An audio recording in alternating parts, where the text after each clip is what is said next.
Today, we're digging into the conflict that's suddenly exploding between Afghanistan and Pakistan. It's a really complex situation with a ton of history, but it's having some absolutely devastating consequences for people on the ground right now. So let's just dive right in. For so many people, this whole thing started just like this, with the terrifying sound of jets roaring overhead and then, in the middle of the night, explosions powerful enough to shake their entire homes. And look, this wasn't just a single isolated strike. This was a major escalation. Pakistani jets didn't just hit the capital, Kabul, they also went after targets in Paktia and Kandahar provinces. And that's a big deal, because that is the Taliban's own heartland. Okay, so to really get what's going on here, you have to understand that there are two completely different stories being told. And the answer to the question, who's the aggressor? Well, it really depends on who you ask. On one side, you have Pakistan.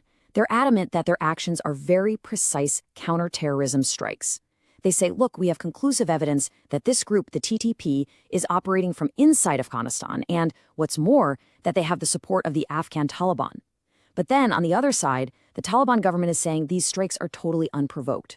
They frame their own military response as a necessary retaliation for killing civilians, including, they say, women and children.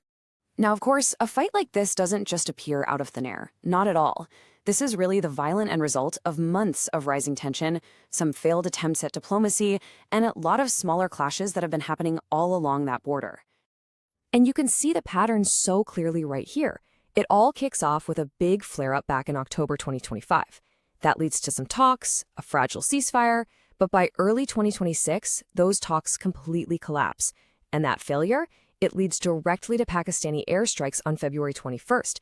5 days later, Afghanistan hits back with a ground operation, which then triggers an even bigger response from Pakistan. It's just a classic, textbook cycle of escalation. So what does this actually look like when these two sides meet on the battlefield?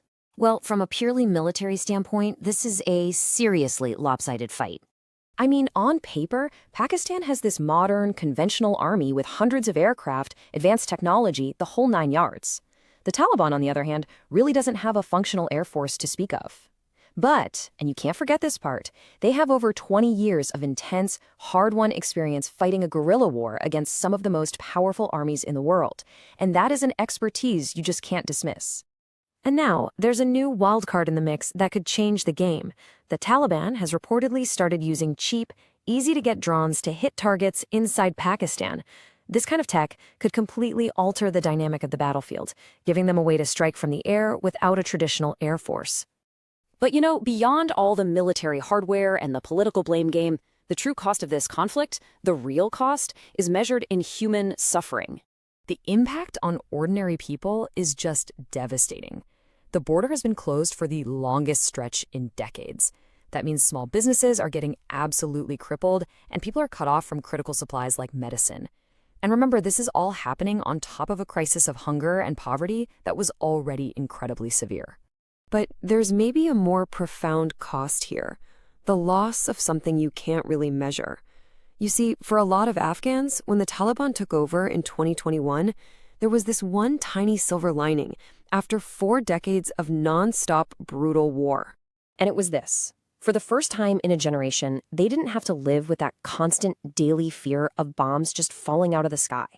The end of the war against the US and NATO forces brought this really fragile but real sense of security.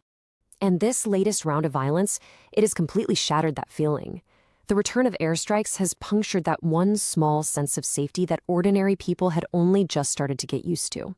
So that leaves us with the most important question of all. As this conflict keeps getting worse, with the bombs returning and the borders sealed shut, what is the future for the millions of civilians who are just trapped right in the middle of it all?